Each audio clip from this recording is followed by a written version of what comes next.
వరలక్ష్మి వ్రతం స్వస్తి శ్రీ చాంద్రమాన శ్రీ విశ్వావసునామ సంవత్సరం దక్షిణాయనం వర్ష ఋతువు శ్రావణ మాసం శుక్లపక్షం ఆగస్టు 8వ తేదీ 3వ శ్రావణ శుక్రవారం రోజున వరలక్ష్మి వ్రతాన్ని జరుపుకోవాలి. ఈ రోజున తిథి చతుర్దశి తిథి, నక్షత్రం ఉత్తరాషాఢ నక్షత్రం.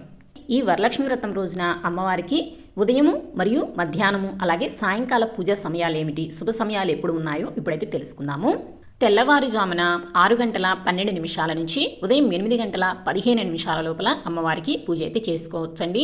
అంత ఉదయాన్నే మాకు పూజ చేయడం వీలు కాదు అని అనుకునేవారు మరలా ఉదయం 9:08 నుంచి ఉదయం 10:29 లోపలైతే శుభ సమయం ఉందండి. ఆ సమయంలో కూడా పూజ చేసుకోవచ్చు. ఒకవేళ మాకు ఆ సమయంలో కూడా వీలు కాదు అని అనుకునేవారు మధ్యాహ్నం 12 గంటల నుంచి 12:30 లోపల కూడా శుభ సమయం ఉందండి. ఆ సమయంలో కూడా మీరు అమ్మవారికి పూజ అనేది చేసుకోవచ్చు. ఇప్పుడు చెప్పిన ఈ సమయాలలో మీరు పూజ పూర్తి చేయాలని అయితే ఏమీ లేదండి. ఇప్పుడు చెప్పిన ఈ శుభ సమయాలలో మీరు ఏ సమయంలో అయినా సరే పూజ అనేది మీరు ప్రారంభించుకుంటే సరిపోతుందండి. అంతేగాని పూజ అయితే పూర్తి చేయాల్సిన అవసరం అయితే లేదు. మీరు ఎటువంటి కంగారు పడాల్సిన అవసరం అయితే లేదండి. అదేవిధంగా ఇప్పుడు సాయంకాల సమయంలో మరలా అమ్మవారికి పునఃపూజ చేసుకుని ముత్తైదులకు తాంబూలం ఇచ్చుకోవడానికి కూడా శుభ సమయం ఏంటో ఇప్పుడు తెలుసుకుందాము.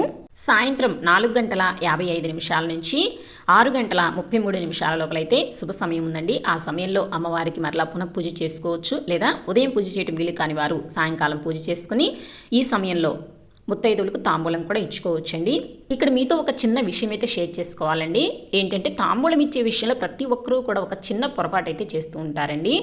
చీకటి పడిన తర్వాత అంటే రాత్రి 8 గంటలు 9 గంటల ఆ సమయంలో కూడా తాంబూలం అనేది ఇచ్చుకుంటూ ఉంటారండి. అలా అయితే చేయకూడదంటండి.